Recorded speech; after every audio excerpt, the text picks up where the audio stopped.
It's July 5th, 1994, and another remarkable event is about to be uncovered by Ariel, Rebecca, and Ali, the Retrospectors. Now, I don't know what your business ambitions are, but building the biggest e-commerce site the world has ever seen probably feels like a ship that's sailed these days. And that is thanks to the actions of a certain Mr. Jeff Bezos, who on this day in 1994 incorporated the online bookstore that would change the world of online shopping. I am, of course, referring to Cadabra.com. This was just one of many names that Jeff Bezos and his then wife Mackenzie had registered for their new venture. Other ones included awake.com, browse.com, and bookmall.com, which you have to say serves a purpose, does what it says on the tin, and also relentless.com, which they actually held on to, and if you put it in Google now, it still redirects to Amazon.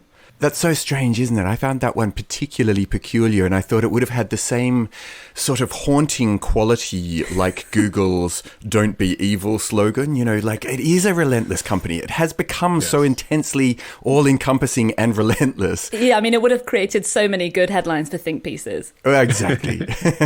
Well, it speaks to that Silicon Valley culture that was powering the whole thing, although actually they were registered in Seattle, not Silicon Valley, and the reason for that was that Bezos didn't want to be based where he would have too many clients, i.e. California or Florida or New York or something. Since he didn't have a physical operation in those states, and he did in Washington, he only had to collect sales tax there, therefore making him more affordable, which again tells you a lot about the company. Both this relentless philosophy of like build it, quick, and also let's do it as cheaply as possible and let's put the customer first, which ultimately I think still are the blueprint for Amazon. Which, by the way, is what this website became. Yeah. Worth mentioning. Amazon. You may have heard of them. I mean, the story of why he chose Amazon in the end is so sort of lackluster. Apparently, he just liked the fact that it was going to be named after the largest river in the world. And the first logo did actually have this snaking river. Well, the other thing was that Amazon would appear near the top of search engine results because apparently, and I tried looking into this further because I didn't really understand how this would even work, search engines used to order their results alphabetically. Why can't you understand how that worked? Because imagine before they had an algorithm, before No. Google. It's not that I don't understand. It would be called like Arian's site of crazy websites, and they'd be listed alphabetically. Yeah, except I spelled Arian with 3 A's. Yeah, right. This is the exact thing. You know, when you open whatever the equivalent of the Yellow Pages is in your area, and you know, you've got AA plumbers. Mm-hmm. I don't understand how all websites weren't just called aardvark.com. But actually, Amazon was also at the vanguard of modern search as we know it now, because he was approached by the founders of Yahoo once they launched a year later in 1995 as Amazon. The founders of Yahoo wrote to him and said, because this is how search engines work then, would you like to be listed on our website? And they sort of ummed and ahed about it, Bezos and his partners, because they knew that if they went on Yahoo, this was going to put a rocket under their company, and were they ready for that? Yeah, well, one of Amazon's early features was that a bell would ring in the office every time someone made a purchase, and everyone in the company would gather around the screen to see if it was a customer that they knew. So at least in the early days, this really was yet another of those kind of tech founding stories about it being mounted from the basement of X, and in fact it was from the garage of Bezos. Bezos was quite fond of telling those sorts of stories when he spoke at conferences for about 10 years after Amazon kind of broke through to the mainstream. And amongst those anecdotes, he'd also talk about, for example, the fact that his crew used to go for coffee breaks at Barnes & Noble, just because of the irony, we're coming for you, basically. And the other story that he was fond of telling is that they didn't have any packing tables in the garage. So he'd established this website that sold every book in the world because they scraped a sort of wholesalers list of available titles, but they didn't have a warehouse. They didn't actually have any stock. What they did is you ordered a book, they then ordered the book themselves from the wholesaler. It arrived at their garage, then they packed it up and sent it to you. And they used to pack stuff on the floor, and everyone had bad legs and a bad back because they were squatting down, wrapping books up. And a lot of the early book distributors that they dealt with required that retailers order 10 books at a time. And because Amazon didn't need that, because they were only selling single books at a time, they had to find this loophole, which is actually quite clever, that every time they needed to order a book, they would order 9 other books, this really obscure book about lichen, that they knew was out of stock, so that they could not be sent that and just be sent the one book that they did need and not be in violation of these book distributors' methodology. I mean, all of this makes him sound pretty scrappy. The elephant in the room is the fact that Bezos had plenty of financial resources behind him. The limitations were really about the technology and the fact that nothing like this had ever been done before. So he was 30 at the time. He'd graduated Princeton, worked on Wall Street, and to found Amazon, he had left a job as senior vice president at a multinational investment firm. And taken some of the staff with him and the ideas that they developed there as well.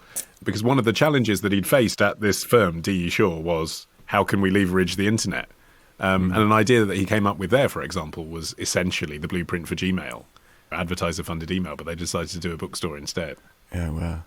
And he described founding Amazon as part of his regret minimization framework, i.e. he knew that the internet was going to be the next big thing. You know, he knew that he would look back and regret not getting into it if he didn't. And he was so practical about the way he chose which field to go into as well. He basically made a list of 20 types of product and researched how easy it would be to sell them online and concluded that books were the best option because the volume of books in print is so vast. I think he said it was about 1.5 million books in print compared to, you know, the biggest bookshop in the world could hold maybe 100,000 books. So that disparity that just didn't really exist so much with other types of product. And of course the fact that like lots of books are extremely cheap, old books, secondhand books. And they're pure commodities. You don't have to try them on. I also feel like having come from an investment banking background and his early employees also being from that world, explains that they were being asked to do these tremendous 60, 70, 80-hour weeks. Well, and even as late as 1998, which was the year that Amazon diversified into music and video, they still had this issue with distribution, and this came to a head at Christmas that year, which was so busy that every single employee from the top down was made to take on at least one graveyard shift in the warehouse to be able just to fulfill the orders.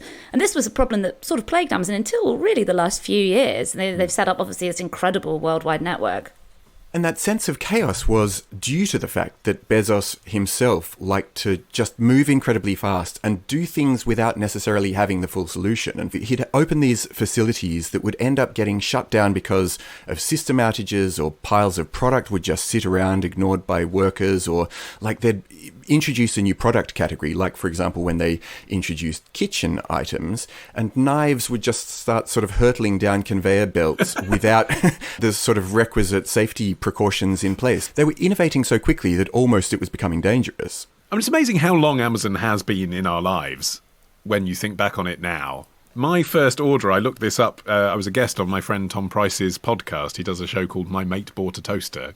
And each episode he interviews someone about their Amazon search histories. But anyway, it turned out through that process that my first order was the 27th of October 2000.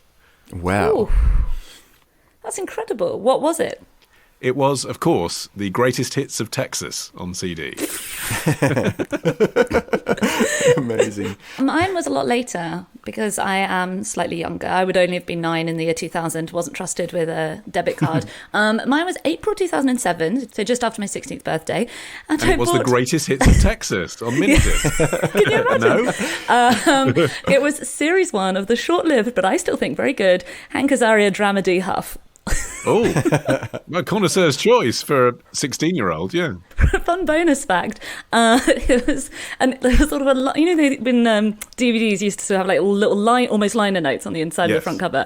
Yeah. It had Hank Azaria with his shirt off on it, and this is weird because I know he's like not really seen as a sex symbol. I think that's fair. But he's very, very buff. I still Right. stand by Yeah, that. he And is.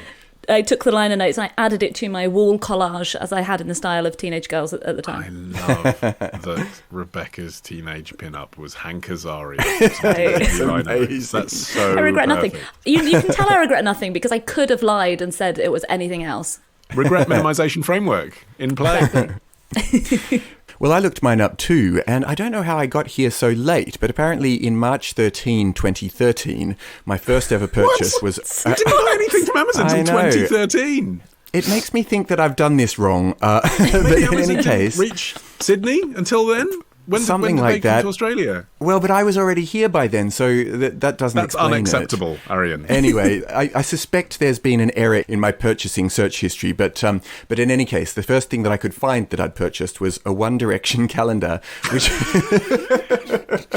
which I'd actually bought for my godson to tease him because he was too cool for school. And then the very next thing I got in April was a Bialetti. A One Direction mug, and then a One Direction bedside clock, right? Yeah, stuck it all on my wall. Tomorrow. She had 4 children and a husband who obviously couldn't be expected to cut his own bread. So she had to cut 10 slices in the morning. Love the show? Support the show. Patreon.com/retrospectors. Part of the Acast Creator Network.